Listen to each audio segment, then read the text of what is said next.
राम राम. आपल्या विश्व चैतन्य चॅनलला सगळ्यांनी सबस्क्राईब करा हो माय बाप. एका खेडेगावामध्ये एक कुटुंब राहत होतं. दोघे जण नवरा बायको, त्यांना एक मुलगी एक मुलगा. 4 वर्षाचा विकास नावाचा मुलगा, 7 वर्षाची पिंकी नावाची मुलगी. 15 एकर बागायची जमीन त्यांना होती. पण त्या बाईच्या नवऱ्याने एक व्यसन होतं, दारूचं. दारूच्या व्यसनापायी त्या बाईच्या नवऱ्यानं सगळी जमीन विकून टाकली महाराज. फक्त 1 एकर जमीन शिल्लक राहिली. गावातली मोठमोठी मंडळी एक दिवस त्या ठिकाणी एकत्र आली आणि म्हटले, अरे या बाईच्या नवऱ्यानं सगळी जमीन विकून टाकली, हिच्या पोरीचं कसं होईल. आणि म्हणून जी 1 एकर जमीन शिल्लक राहिली होती ना, ती 1 एकर जमीन त्या बाईच्या नावावर केली. तो रोज दारू प्यायचा, मांस खायचा. सकाळीच त्या ठिकाणी दारूच्या दुकानावरती गेला दारू पिण्याकरता. मला दारू द्या म्हणे. तो दारूवाला दुकानदार म्हटला, तुझ्याकडे अगोदरचेच माझे 10,000 रुपये आहेत, ते पैसे मला अगोदर दे आणि मग त्या ठिकाणी दारू मागण्याकरता ये. आता दारूचा एक थेंब सुद्धा तुला मिळणार नाही. तो माणूस म्हटला, माझ्या बायकोवर भरोसा आहे ना तुमचा, माझ्या बायकोकडे घरी पैसे घ्यायला जा, पण मला आता दारू द्या. त्या दारूवाल्या दुकानदारांना सांगितलं, नाही तुला दारू मिळणार नाही. तो मनुष्य घरी गेला. त्याच्यानंतर 2 महिन्यांनी हा दारूवाला दुकानदार त्या बाईच्या दारामध्ये गेला आणि त्या बाईला म्हणू लागला, बाई तुमच्या नवऱ्याकडे माझे 10,000 रुपये आहेत, मला आत्ताच्या आत्ता पैसे पाहिजेत. त्या बाईने हात जोडले त्या दारूवाल्या दुकानदाराला. म्हटले, दादा मी तुमचे पैसे बुडवणार नाही, पण आता तुम्हाला देण्याकरता माझ्याकडे काहीही नाहीये, पैसे नाहीये.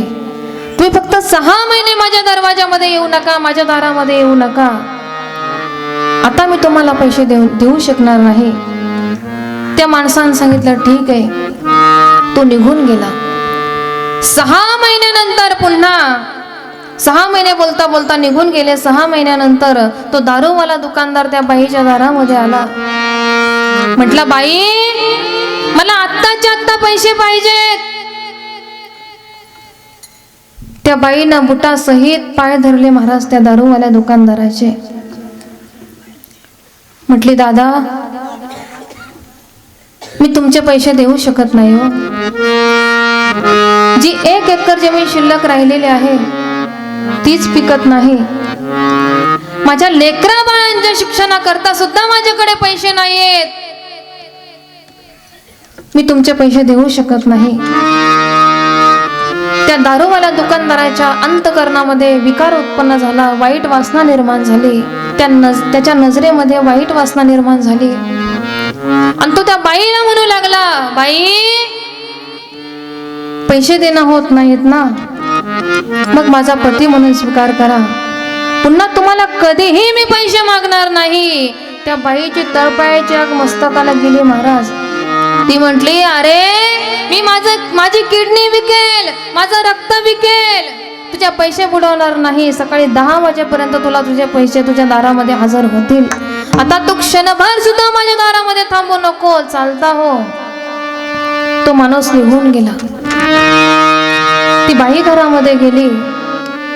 तिच्या मेलेल्या आईचा फोटो भिंतीवरती लावलेला होता आणि त्या भिंतीवरच्या फोटोकडे, आईच्या फोटोकडे पाहून ती त्या ठिकाणी म्हणत होती, आई मला घेऊन जा तुझ्या जवळ, मला काही जिवंत राहण्याची इच्छा नाही, पण काय करू ग, या लेकरांसाठी मला जगावं लागतं. असं म्हणून ती रडत होती. तेवढ्यात तो बालवाडीमध्ये जाणारा विकास नावाचा मुलगा आला. आपल्या चिमुकल्या हातानं आपल्या आईचे डोळे पुसले. आई तुला काय झालं रडायला, तू का रडतेस. तेव्हा आईनं सांगितलं, विकास अरे तुझ्या बाबाने सगळी जमीन विकून टाकली, तो खाटीक मला नाही नाही ते बोलला. तेव्हा तो मुलगा म्हटला, आई तू काही काळजी करू नको, रडू नको. मी मोठा झालो ना, त्या दारूवाल्या दुकानदाराला मारल्याशिवाय राहणार नाही, बाबांना सुद्धा मारल्याशिवाय राहणार नाही. तेवढ्यात ती मुलगी शाळेतून आली, पिंकी नावाची. तिने आईचे डोळे पुसले. आईला म्हणू लागली, आई तुला काय झालं रडायला, तू का रडतेस? आईने सांगितलं, पिंकी अगं तुझ्या बाबाने सगळी जमीन विकून टाकली, तो खाटीक मला नाही नाही ते बोलला. तेव्हा ती पिंकी नावाची मुलगी म्हटली, आई काही काळजी करू नको, मी मोठी झाले ना, बाबांना समजावून सांगेन, दारू पिऊ देणार नाही, गुटखा खाऊ देणार नाही, तंबाखू खाऊ देणार नाही. तेव्हा मला एक या ठिकाणी तुम्हाला सांगायचंय, तो मुलगा होता, काय म्हणत होता, मी बाबांना मारल्याशिवाय राहणार नाही. पण ती मुलगी काय म्हणत होती, मी बाबांना समजावून सांगेन. तेव्हा मला एक सांगायचं,